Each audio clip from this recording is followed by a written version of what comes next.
दोस्तों, क्या आप जानते हैं इंडिया में बहुत साल पहले एक यूनिवर्सिटी हुआ करती थी जहां दुनिया के सारे लोग पढ़ना चाहते थे। यह यूनिवर्सिटी बाद में जलाई गई थी।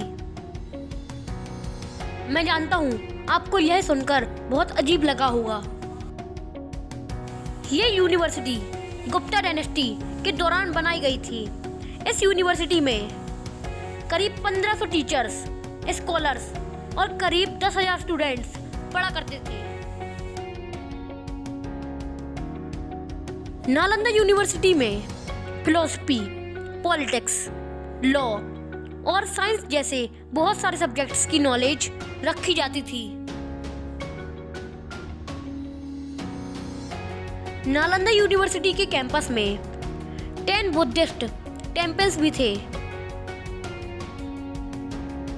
लेकिन ऐसा क्या हुआ कि इस यूनिवर्सिटी को आग लगाना पड़ा?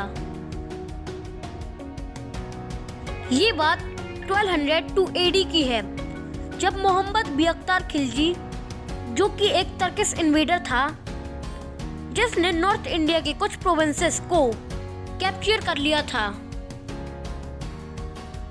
एक दिन वो बहुत बीमार पड़ गया और उसने अपने टर्किश स्कॉलर्स को बुलवाया और उनसे अपना इलाज करवाया। फिर भी उसकी हेल्थ दिन ब दिन खराब हो रही थी। फिर उसे किसी ने एडवाइस दी कि वो अपना इलाज नालंदा यूनिवर्सिटी के हेड से करवाए। लेकिन खिलजी अपने टर्किश स्कॉलर्स पर पूरा भरोसा रखता था, क्योंकि उसे लगता था इंडियन स्कॉलर्स के पास ज्यादा नॉलेज नहीं है।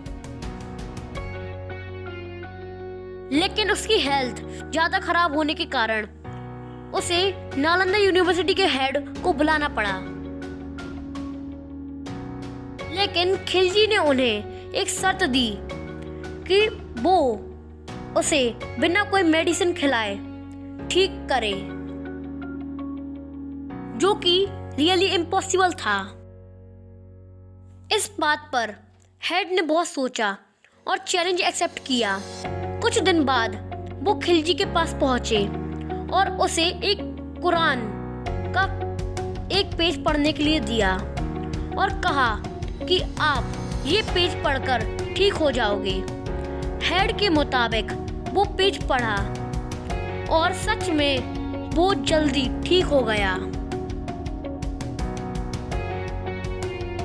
क्योंकि हेड ने कुरान के कुछ पेजों पर मेडिसिन लगा दी थी और खिलजी को भी वही पेजेस पढ़ने के लिए दिए थे, जिसमें पढ़ने वक्त मेडिसिन नाक के थ्रू बॉडी में चला गया और वो ठीक हो गया। खिलजी रिकवर होने के बाद बड़ा ही शौक हुआ, क्योंकि उसे पता चल चुका था कि इंडियन स्कॉलर्स के पास टर्किश स्कॉलर्स से ज्यादा नॉलेज होता है।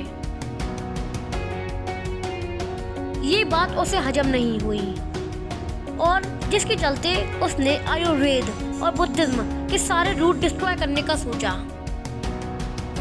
नालंदा यूनिवर्सिटी के द ग्रेट लाइब्रेरी की करीब 9 मिलियन मैनुअलस्क्रिप्ट्स को जला दिया और इस तरह हमने नालंदा यूनिवर्सिटी को खो दिया।